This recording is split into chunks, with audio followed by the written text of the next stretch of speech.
Hello everyone, welcome to the channel let's make nursing easy. आज हम पढ़ने वाले हैं अपगार स्कोर। अपगार स्कोर हम तब करते हैं जब नियोनेट जो है अपने मदर के वूम से एक्सटर्नल एनवायरनमेंट में आए।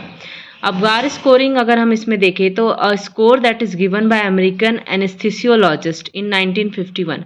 1951 में एक एनेस्थीसियोलॉजिस्ट ने जो ये अपगार स्कोरिंग को दिया था, उनका नाम था वर्जीनिया अपगार। ये अपने सरनेम पे जो ये स्कोर है उसका नाम रखी है Apgar scoring. And it is a numerical neonatal assessment of brain, heart and lungs. मतलब हम नंबर के थ्रू हार्ट, ब्रेन और लंग्स का फंक्शन कैसा हो रहा है ये पता करते हैं। It has 5 component. इसमें 5 कंपोनेंट है जो आगे देखते हैं हम।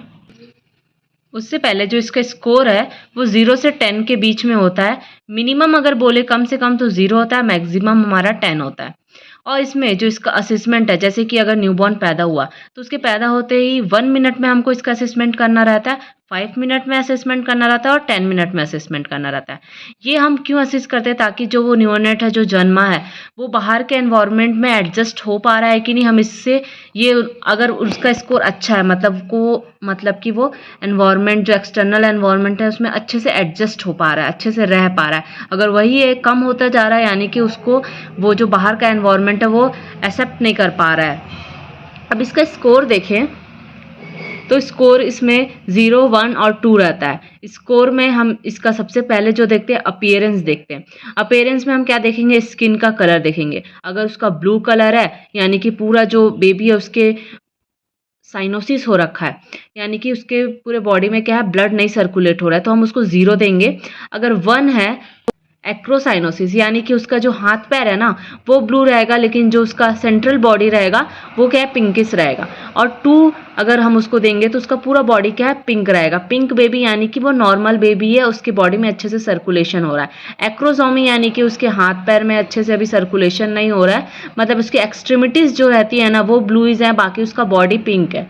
और ब्लू है यानी कि पूरा साइनोसिस बेबी है, मतलब उसके पूरे बॉडी में क्या है, ऑक्सीजन का सप्लाई नहीं हो पा रहा है, ब्लड का सप्लाई नहीं हो पा रहा है। ठीक है। सेकंड है पल्स रेट। पल्स रेट या हार्ट रेट बोलो। अगर 0 हम दे रहे हैं यानी कि जो हार्ट रेट है वो एब्सेंट है। अगर 1 दे रहे हैं यानी कि लेस देन 100 है उसका हार्ट बीट, और मोर देन अगर 100 है तो हम उसको 2 देंगे, यानी कि अच्छा है, मोर देन 100 होना चाहिए। और थर्ड जो है हम उसका देखेंगे ग्रीमिनेंस। ग्रीमिनेंस यानी कि अगर हम उसको कोई स्टिमुलाई देते हैं, हम उसको टच करें तो उसका रिस्पॉन्स क्या है। अगर हम उसको पिंच कर रहे हैं हल्का सा तो उसमें नो रिस्पॉन्स आ रहा है तो उसको 0 दे देंगे। माइल्ड ग्रीमिनेंस है यानी हल्का सा रिस्पॉन्स आ रहा है तो हम उसको 1 दे देंगे। और अगर वो एकदम एक्टिव क्राइंग कर रहा है यानी हम उसको 2 दे देंगे। फोर्थ जो है वो है एक्टिविटी, यानी मसल्स का टोन देखते हैं हम। ठीक है। अगर उसका कोई फ्लैसिड यानी कि कुछ मूवमेंट नहीं है तो हम उसको 0 देंगे। मिनिमम फ्लेक्शन है तो हम उसको 1 देंगे। और एकदम एक्टिव मूवमेंट कर रहा है, हाथ पैर मार रहा है एकदम, तो उसको हम 2 दे देंगे।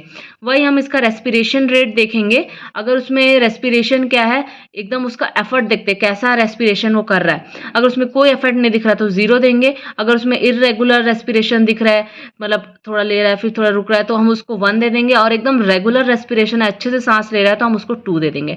तो इसको अकॉर्डिंग हम उसको क्या है, नंबर उसको अलॉट करेंगे। अब इसमें हम आगे देखें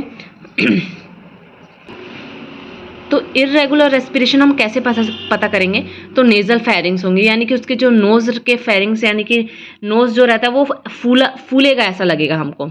ग्रंटिंग देखेंगे, चेस्ट रिट्रैक्शन देखेंगे, इंटरकोस्टल रिट्रैक्शन देखेंगे। ये सब क्या है, हमको तब दिखेगा जब बेबी का है उसका रेस्पिरेशन इर्रेगुलर रहेगा। और इसमें ना माइल्ड, मॉडरेट और सीवियर भी रहते हैं। अगर 8 to 10 उसको नंबर मिल रहा है यानी कि माइल्ड रिस्क है, उसको हम रूटीन केयर देंगे, उसको अच्छे से असिस्ट करते रहेंगे क्योंकि वो माइल्ड रिस्क पे है। वही अगर वो मॉडरेट रिस्क पे रहेगा बेबी, अगर उसको 4 to 7 के अंदर नंबर मिल रहा है तो उसको क्या करेंगे, हम रूटीन केयर भी करेंगे, सक्शनिंग में करेंगे, O2 भी करेंगे। क्या ये सब क्या है, हम उसको करेंगे ताकि जो बेबी है वो उसको हम अच्छे से असिस्ट करते रहेंगे ताकि वो सीवियर में ना चला जाए। और अगर 0 से 3 नंबर उसको मिल रहा है तो हमको नियोनेटल रिससिटेशन करना पड़ेगा। तो यहाँ तक था हमारा टॉपिक अपगार स्कोरिंग। आपको समझ आया कि नहीं, कमेंट में ज़रूर बताना। और चैनल पे न्यू हो तो ऐसी वीडियोस के लिए like, share and subscribe. Thanks for watching.